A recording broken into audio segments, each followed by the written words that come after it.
Ki Juru Mertani sejenak mengatupkan geraham tuanya sebelum kembali berujar, "Anakku, seandainya engkau bermusuhan dengan kekuatan lain yang berlipat-lipat kali lebih kuat dibanding kekuatan Pajang, niscaya engkau akan mendapati tubuh renta pamanmu ini berdiri di barisan paling depan untuk membelamu. Niscaya akan kukubur rasa takutku dalam-dalam untuk membelamu. Namun tidak, jika yang Angger hadapi itu Kanjeng Sultan Hadiwijoyo dan seluruh kekuatan Pajang." Senopati tertunduk lesu, batinnya begitu tercabik-cabik mendengar nasihat panjang Ki Juru Mertani. Semua yang dilontarkan dari mulut pamannya itu adalah benar. Amat menyesalah ia karena telah terlalu berani dan terlalu jauh melangkah dengan amat gegabahnya. "Paman, nasi telah menjadi bubur. Hamba telah terlanjur mengucapkan penolakan untuk menghadap Ayahanda Sultan. Lantas, apa yang harus hamba perbuat agar kemurkaan Ayahanda Sultan tidak tertumpah kepada hamba? Apa yang harus hamba lakukan agar hamba tetap dapat memimpin Mataram?" Ki Juru Mertani mengangguk perlahan. Ia telah mendapati penyesalan keponakannya yang sungguh-sungguh. Maka berkatalah ia, "Senopati anakku, aku tahu dan aku dengar suara gemuruh di dadamu. Aku dapat membaca kegelisahan di dalam hatimu. Engkau sedang bertarung dengan cita-citamu, dengan keraguan hatimu. Bukankah Angger Senopati sebenarnya ingin menjadi raja?" Angger tidak perlu menjawab, karena jawaban itu sudah tergambar pada sikap dan perilaku Angger akhir-akhir ini. Cita-citamu itu luhur, Nger. Tapi ingat, itu semua sangat berat. Sebab raja adalah manusia pilihan Gusti Allah. Jadi, hanya orang-orang yang dipilih sajalah yang bisa menjadi raja. Angger tentu masih ingat Raden Haryo Penangsang. Haryo Penangsang melawan Demak itu juga karena ingin menjadi raja. Untuk itu, dia melakukan segala hal, termasuk membunuh Sunan Prawoto, membunuh Pangeran Hadiri, dan nyaris membunuh Ratu Kalinyamat.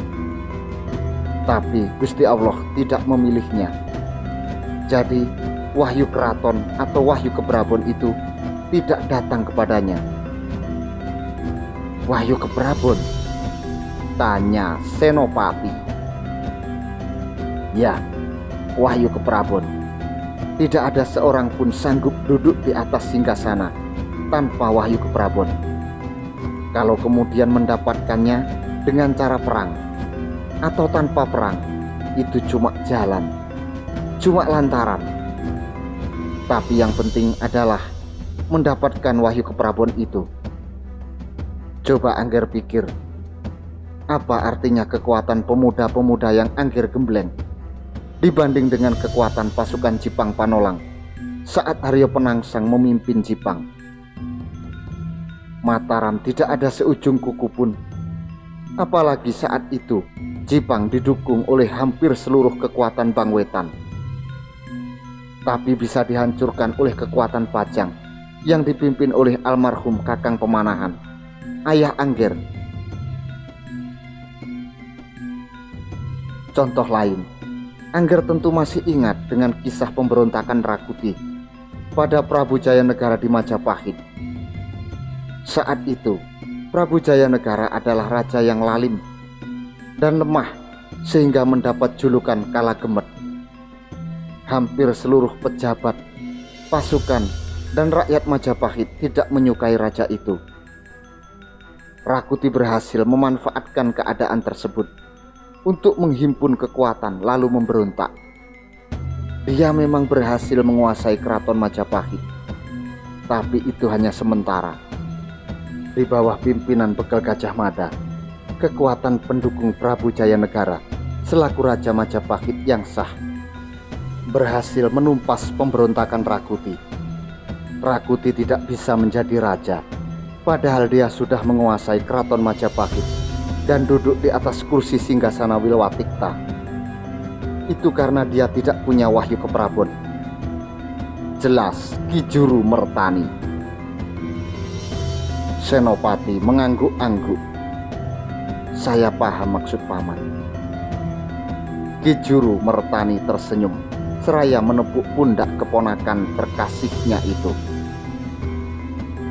Oleh karena itu, Angger tidak perlu keburu nafsu untuk mengejar wahyu keprabon.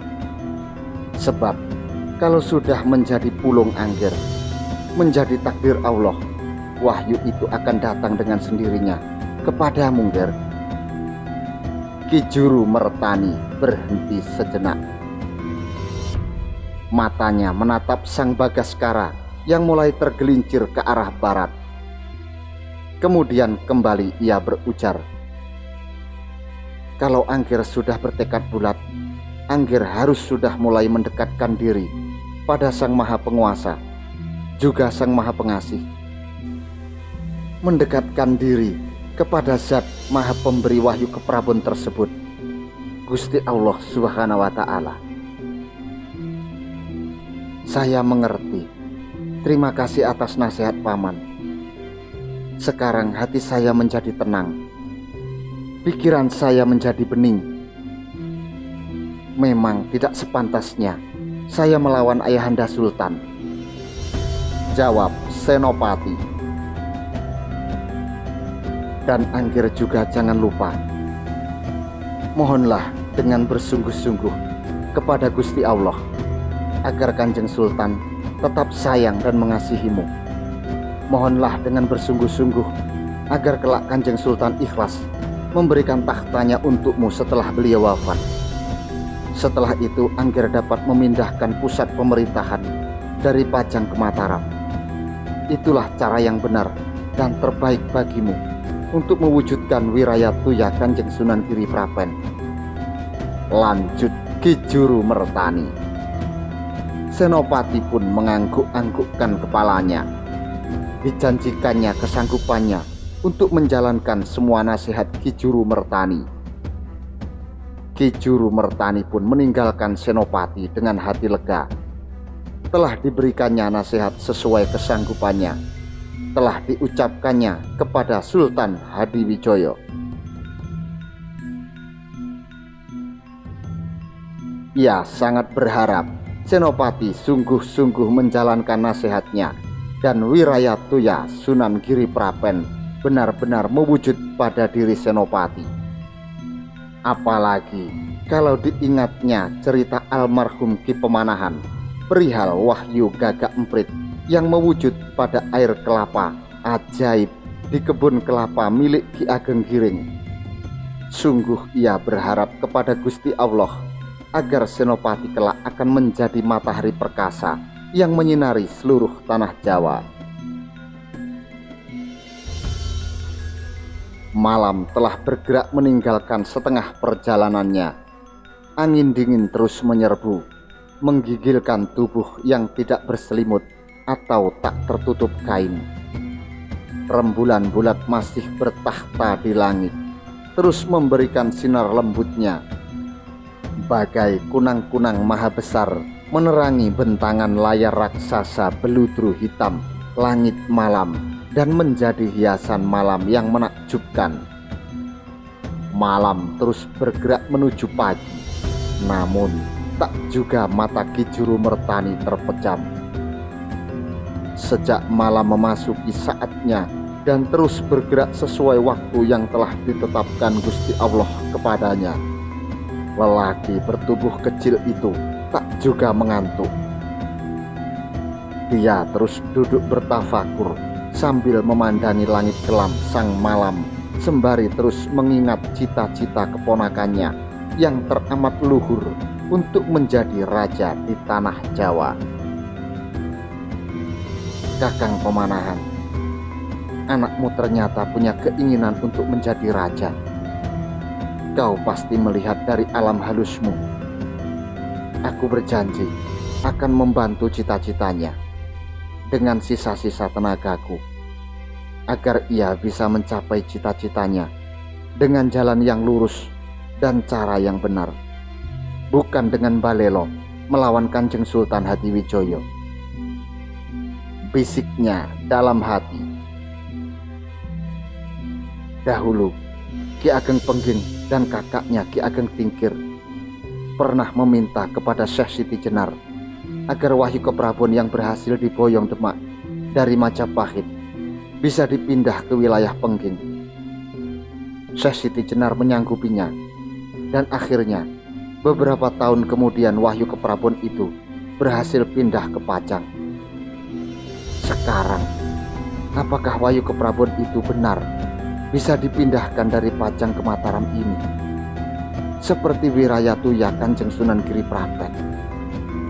Duh Gusti Maha Agung, hambamu ini hanya bisa memohon padamu agar Wirayatuya Sunan Giri Praben itu benar-benar terwujud dan Wahyu Keprabon itu hinggap di tanah Mataram. Batin Ki Juru Mertani. Ki Juru Mertani kemudian membentangkan sajadahnya untuk sholat malam, kemudian mengambil air wudhu. Baru saja ia hendak mengambil air wudhunya, tiba-tiba bumi yang dipijaknya bergoncang hebat. Ya Allah, desahnya karena terkejut dengan gempa bumi yang datang mendadak tersebut. Diurungkan niatnya untuk mengambil air wudhu, dia langsung meraih tongkatnya dan berlari keluar rumahnya. Ki Juru Mertani kemudian melihat keadaan di sekitarnya.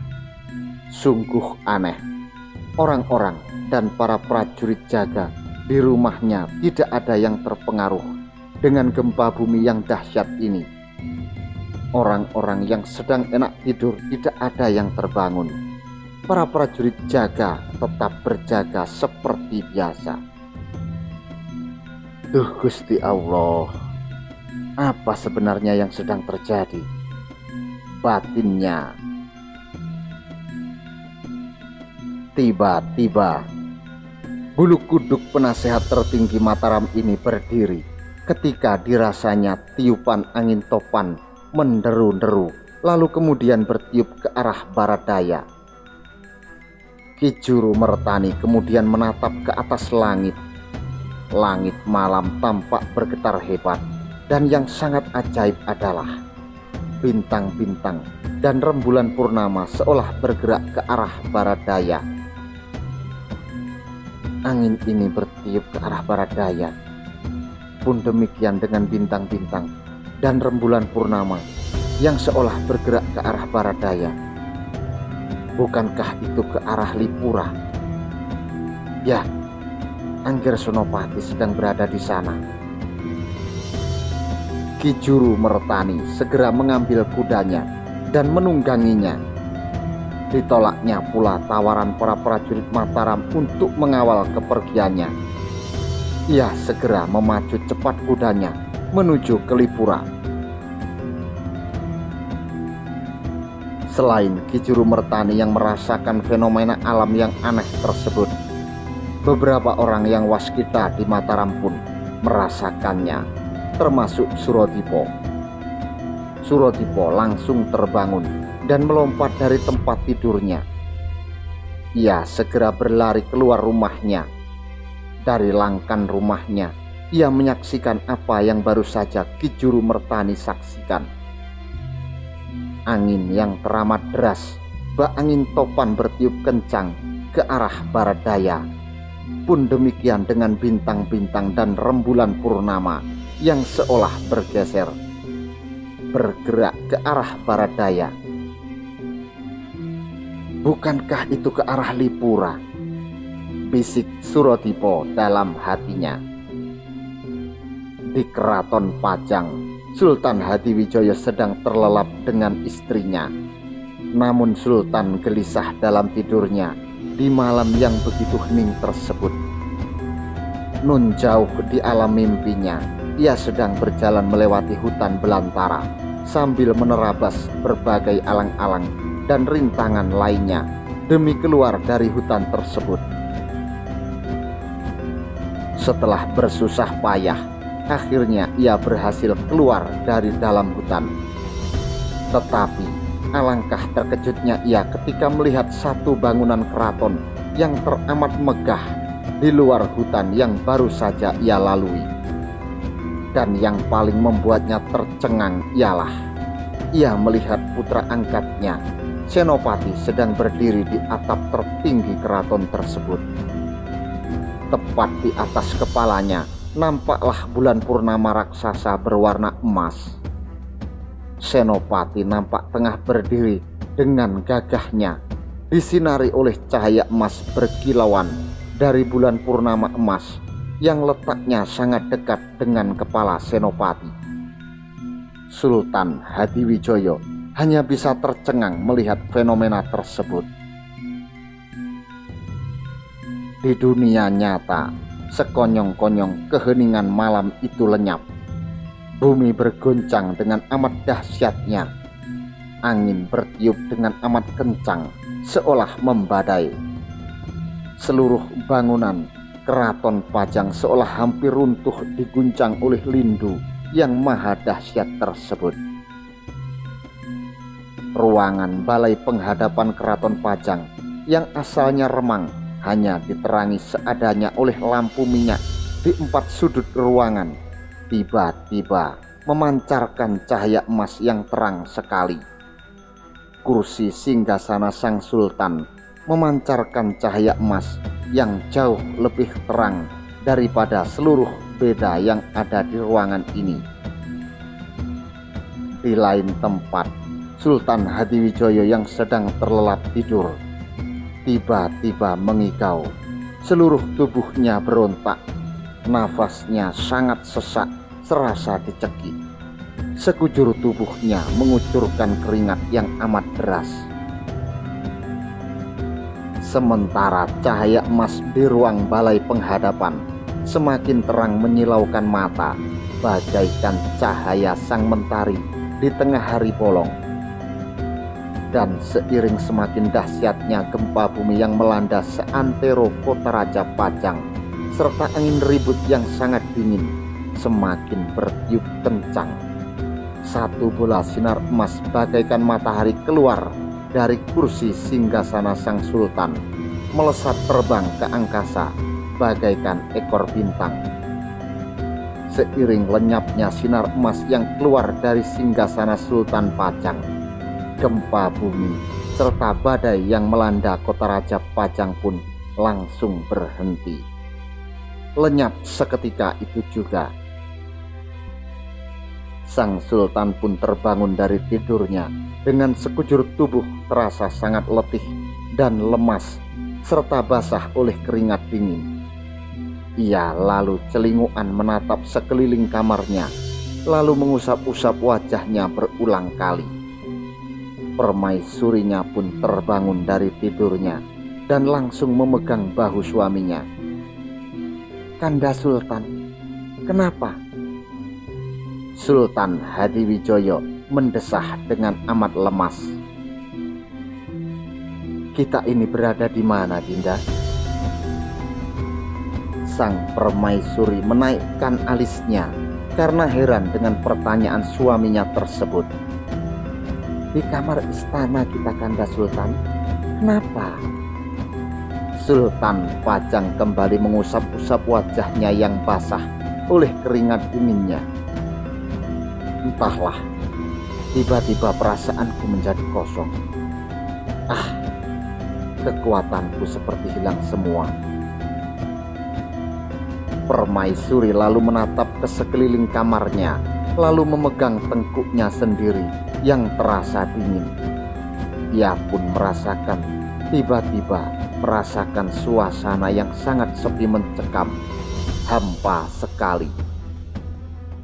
"Apakah Kanda tadi merasakan sesuatu?" "Ya, seperti getaran. Aku merasakan sesuatu telah melesat lepas dari dalam ragaku dan keraton ini. semuanya jadi kosong. Jawabnya dengan lemas Raya mengusap-usap wajahnya. Di Mataram, Surodipo masih terus menatap ke atas langit di antara semua fenomena alam ajaib yang masih berlangsung tersebut. Tiba-tiba ia melihat bola sinar berwarna emas laksana matahari yang melesat dari arah timur laut menuju barat daya. Bola sinar itu jauh berbeda dengan apa yang pernah ia saksikan di Kademangan Watu Galuh, yang merupakan kiriman ilmu teluh yang biasanya menampakkan aura yang sangat menakutkan. Bola sinar yang ini sangat lain. Sinar tersebut terangnya bagaikan matahari di tengah siang hari, memancarkan cahaya penuh keagungan dan sangat menggetarkan bagi siapapun yang mampu melihatnya. Sinar itu melesat dari arah kota Pajang menuju ke arah Lipura. Apakah itu Wahyu Keprabon? Apakah Wahyu Keprabon benar-benar telah meninggalkan Pajang dan pindah ke Mataram, ke dalam Gusti Senopati? Pikirnya dengan sangat penasaran. Biarlah waktu yang akan menjawabnya. Tapi aku yakin matahari akan bersinar terang di Mataram. Kelak cahayanya akan menyinari seluruh tanah Jawa. Batinnya sambil melangkah masuk ke dalam rumahnya. Di Lipura, Ki Juru Mertani melihat Senopati yang sedang duduk di atas batu besar berwarna hitam yang halus lagi licin permukaannya. Namun Senopati bukannya sedang bertapa, melainkan sedang tertidur dengan posisi duduk. Mendesahlah Ki Juru Mertani mengungkapkan kekecewaannya. "Senopati anakku, bangunlah. Mengapa Angger hanya tidur saja, sementara cita-citamu begitu tinggi? Sungguh tak akan tercapai cita-citamu menjadi raja jika Angger hanya menghabiskan waktu dengan tidur." Tiba-tiba Senopati terbangun ketika sebuah bola emas yang terangnya bagaikan matahari berputar-putar di atas kepalanya.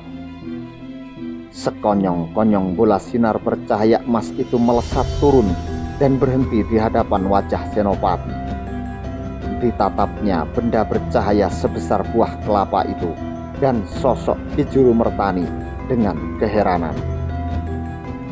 Mendadak terdengar suara gaib yang jernih dalam keheningan malam. "Danang Sutawijaya, telah dikabulkan doa permohonanmu oleh Gusti Allah. Ketahuilah, engkau akan menjadi raja tanah Jawa. Akan turun-temurun kekuasaanmu itu hingga anak cucumu. Bertahta dalam keagungan Mataram bagaikan emas permata. Kekuasaanmu begitu menggetarkan, ditakuti lawan dan disegani kawan. Namun demikian, keagungan dan kebesaran Mataram akan berakhir di tangan cicitmu. Kelak, keturunanmu akan tercerai-berai. Mataram akan terpecah-pecah. Cicit-cicitmu akan saling berebut kekuasaan, sehingga keagungan Mataram akan terbagi-bagi. Ketahuilah, kelak kejatuhan Mataram itu akan ditandai kerap terjadinya gerhana matahari dan bulan. Bintang kemupus akan tampak setiap malam. Gunung-gunung sering meletus dan menimbulkan hujan abu serta lahar. Semuanya bersamaan dengan datangnya bangsa asing bertubuh tinggi besar, bermata biru, berambut ikal, dan merah seperti jagung. Rusaknya Mataram akan dimulai ketika cicitmu bekerja sama dengan bangsa asing yang amat serakah ini demi menyelamatkan dan melanggengkan kekuasaan mereka. Itulah tanda-tanda jatuhnya Mataram. Seiring dengan berakhirnya suara gaib, benda bercahaya terang benderang itu pun melesat masuk ke dalam ubun-ubun kepala Senopati. Suasana kembali remang-remang. Penerangan hanya didapatkan dari sinar rembulan purnama yang mulai berkurang daya sinarnya, yang akan segera digantikan oleh sang matahari. Ki Juru Mertani lalu menepuk pundak Senopati yang masih terkesima dengan apa yang baru saja pada dirinya. Cita-citamu bakal tercapai, Ger. Saatnya tidak lama lagi. Senopati mengangguk dengan wajah yang menyiratkan penuh kebanggaan. Wirayatuya Kanjeng Sunan Giriprapet akan mewujud dalam diriku. Aku akan bertahta selaku raja, menggantikan ayahanda Sultan Hadiwijoyo. Amatlah bahagia aku, karena hingga anak cucuku pun akan bertahta, menguasai tanah Jawa. Ki Juru Mertani menggeleng-gelengkan kepalanya mendengar ucapan Senopati yang terkesan jumawa tersebut. Tapi jangan angger mendahului kehendak Gusti Allah. Benar, suara gaib tadi telah kita dengar bersama. Namun jika angger mempercayai ucapan tadi sepenuhnya, angger sungguh keliru. Seandainya angger tidak dapat menjadi raja, apakah angger akan dapat meminta pertanggungjawaban suara gaib itu? Tentu tidak, bukan? Oleh karena itu, hendaknya angger tetap berusaha keras dan berdoa kepada Gusti Allah, memohon perkenan dan ridhonya. Anakku Senopati, mulai sekarang kurangilah segala bentuk kesenanganmu. Rajin-rajinlah tirakat, sholat wajib dan sunnah jangan angger lewatkan. Perbanyaklah zikir, terutama di waktu malam. Serta ini yang paling penting, jangan pernah lelah untuk terus mencari ilmu yang baru. Sebab seorang raja itu hatinya harus senantiasa lapang agar bisa mengambil keputusan yang bijak. Ilmu dan pengetahuannya pun harus lebih luas daripada samudra, karena dia harus menyelesaikan semua persoalan dalam negerinya, sekaligus menjadi contoh untuk seluruh rakyatnya. Apabila seorang raja salah mengambil keputusan, pantang bagi dia untuk menyalahkan orang lain, apalagi menyalahkan rakyatnya, karena dialah sang pemegang kekuasaan tertinggi suatu negeri. Dialah imam yang memimpin rakyatnya, maka dialah yang harus mengambil tanggung jawab. Apabila rakyatnya menderita akibat ia salah mengambil keputusan, seorang raja juga pantang untuk adigang, adigung, adiguno, karena dialah panutan rakyat. Dialah yang menjadi pedoman bagi rakyatnya. Jika seorang raja bersikap adigang, adigung, adiguno, bersewenang-wenang kepada rakyatnya, maka dapat dipastikan rusaklah negaranya. Dan kenalilah pertanda kekuasaanmu, dari Gunung Merapi sebagai lambang penguasa sampai Segoro Kidul sebagai lambang Kawulo, dan Sungai Opak sebagai penghubung antara penguasa dengan kawulonya. Senopati mengaminkan sambil tersenyum bangga. Sekarang kita bagi tugas, anakku. Hendaknya angger ke Segoro Kidul dan aku menuju puncak Gunung Merapi untuk meyakinkan kebenaran takdir Gusti Allah. Pungkas Ki Juru Mertani.